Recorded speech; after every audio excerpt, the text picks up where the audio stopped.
permitted conduct. Now, if you're following along in the proposed final judgment, we're on Roman numeral 6, permitted conduct. Of course, the last one was required conduct. Now, permitted conduct. So what's permitted under this judgment?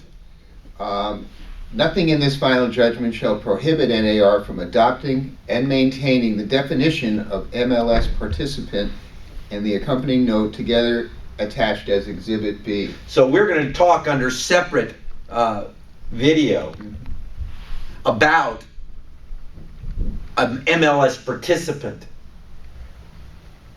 For years, when we look at people who participate in an MLS, we have two categories of people who are members of an MLS, participants and subscribers. And where at associations you have members, and they are realtors, and at one point they were realtor and realtor associates. Right. At the MLS level, what you have are participants and subscribers. And MLSs define a participant.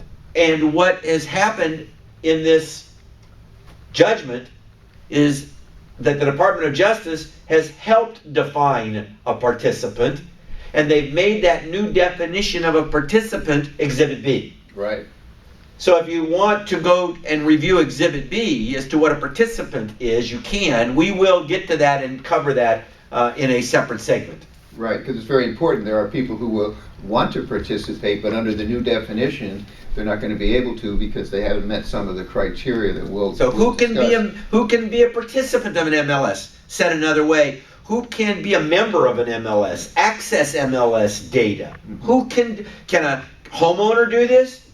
Probably not, unless they meet the requirements of participating in an MLS. Right, and the people that don't meet it, they can be denied membership, or they can even be suspended if they are not complying with the conduct rules that we said before. But they put a little window period here. They know that it's going to take some time to develop this, so they direct that member boards are not able to suspend or expel anyone from the MLS service until May 27th, 2009. Okay, so they're going to give them about a year in order to get this all down pat, but they're not going to be able to discipline or expel people who don't meet those requirements during this period until May 27th, 2009. So NAR is permitted to adopt and maintain the definition of a participant. Right.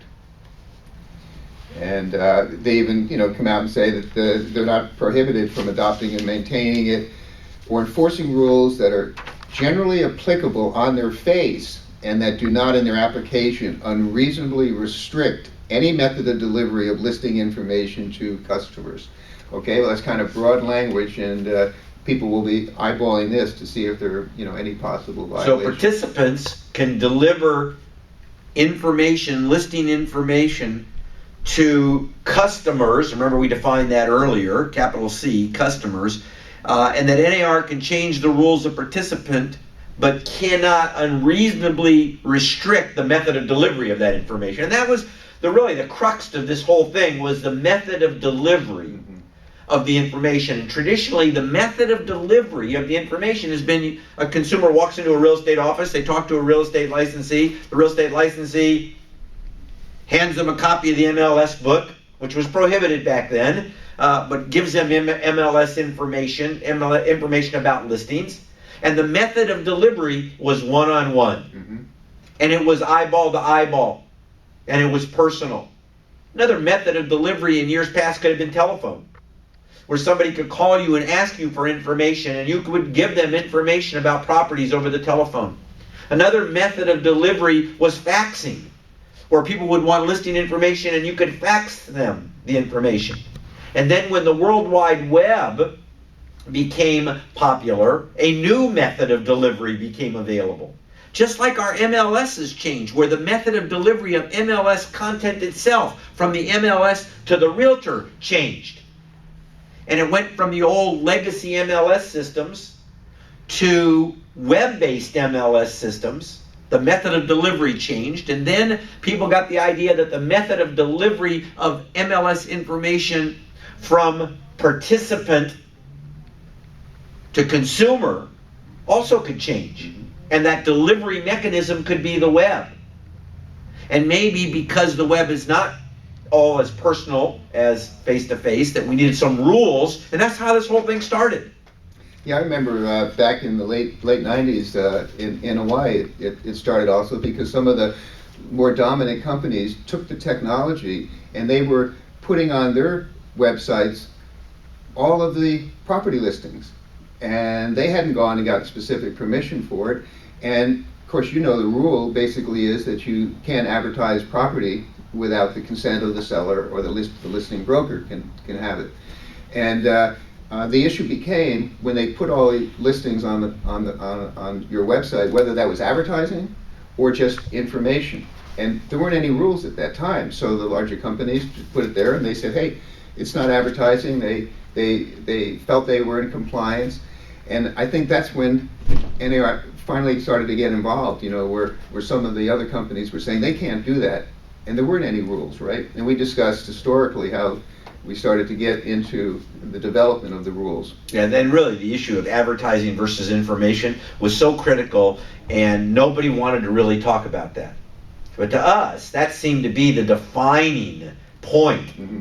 Because if you could just declare that information to draw consumers was advertising, then you maintained control. But if somehow it was deemed that information was not being used to draw consumers, what a bunch of baloney that is, then all of a sudden the idea of who could have access to that information just vanished. Right.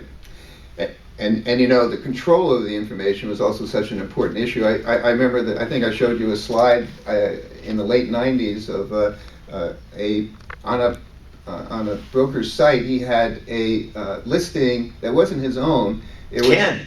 Yeah, right. He was advertising. It was in Maui. Maui. It was in Hana. Hana? It was in Hana. He said, present lowball offers. That's right.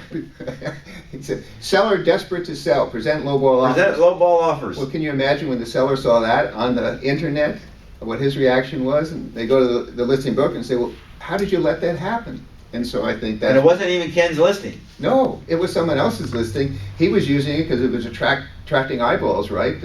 I can still see Ken, because he had a picture of him in a Lois shirt. I still have that slide. Yeah. I did a screen capture of that. It was a great slide. That really carried the point across to people that you were teaching of, hey, you know, this display of listings on the internet is a very serious issue, and there needs to be rules, and the regulators didn't have the rules, and NAR kept getting pushed to get the rules, and then You know, it's interesting. If we have those slides, we ought to revive them. And if you're interested, contact us. You know, go to Reeltown and drop us a note and tell us you're interested in seeing those slides, and maybe we'll republish those slides on Reeltown. Okay, put them in our resource center. Actually, you know, in the resource area that we've set up here, there are several articles that you've written that talked about the advertising versus information issue, which is critical. I think some of the people just coming into the business don't understand the history of it.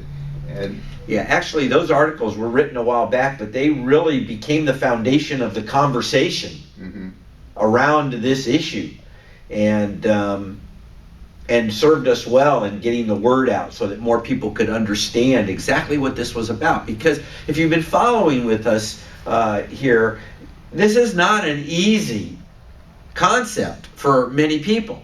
If you're not familiar with many aspects historically, how listing information has been disseminated and displayed, it's kind of like, what are they arguing about? What are they talking about? So under the area of permitted conduct, there's only 2 points, and they have to do with participants under permitted conduct. right. Okay, that's the end of permitted conduct.